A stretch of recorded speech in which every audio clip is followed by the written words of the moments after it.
আসসালামু আলাইকুম দর্শক বন্ধুরা, আজকে দেখাবো পুরাতন কচু গাছে কি দিলে বেশি পরিমাণ লতি আসে। এই যে দেখেন, আমার গাছে পর্যাপ্ত লতি বের হচ্ছে, গাছ পুরাতন। আর এই গাছে এই যে দেখেন লতির অবস্থা, খুব সুন্দর লতি বেরোচ্ছে। তবে আজকে আমি একটা জিনিস দেবো, একটা ওষুধ দেবো। কোনটা দেবো আপনাদের সাথে অবশ্যই শেয়ার করব। আর এই যে দেখেন লতির অবস্থা, প্রত্যেক গাছেই 3-4টা করে লতি বেরোচ্ছে। এই যে দেখেন, জমির ভিতরে ঘুরে ঘুরে দেখাচ্ছি, খুব সুন্দর লতির সাইজ, লতির কালার খুব সুন্দর। এই যে দেখেন,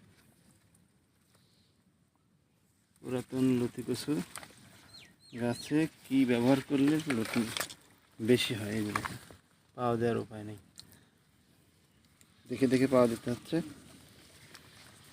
খুবই সুন্দর লতি।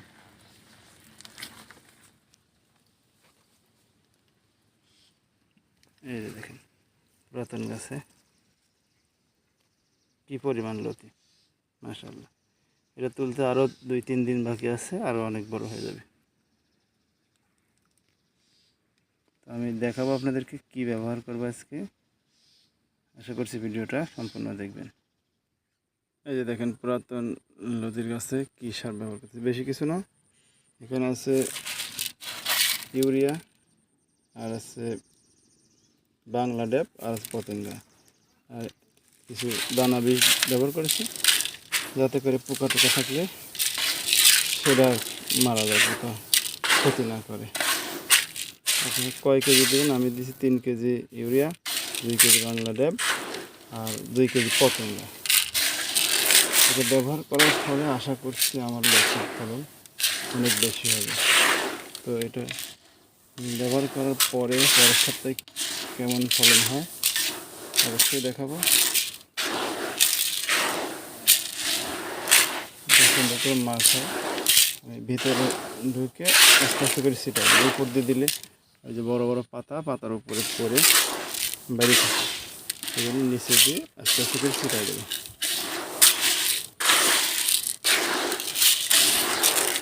আর এই যে লতি কচুর চারা, খুব সুন্দর সুন্দর চারা আছে। যাদের চারা প্রয়োজন অবশ্যই যোগাযোগ করবেন স্ক্রিনে দেওয়া নাম্বারে। সুন্দর সুন্দর চারা সারা দেশে কুরিয়ার সার্ভিসের মাধ্যমে দেওয়া হয়।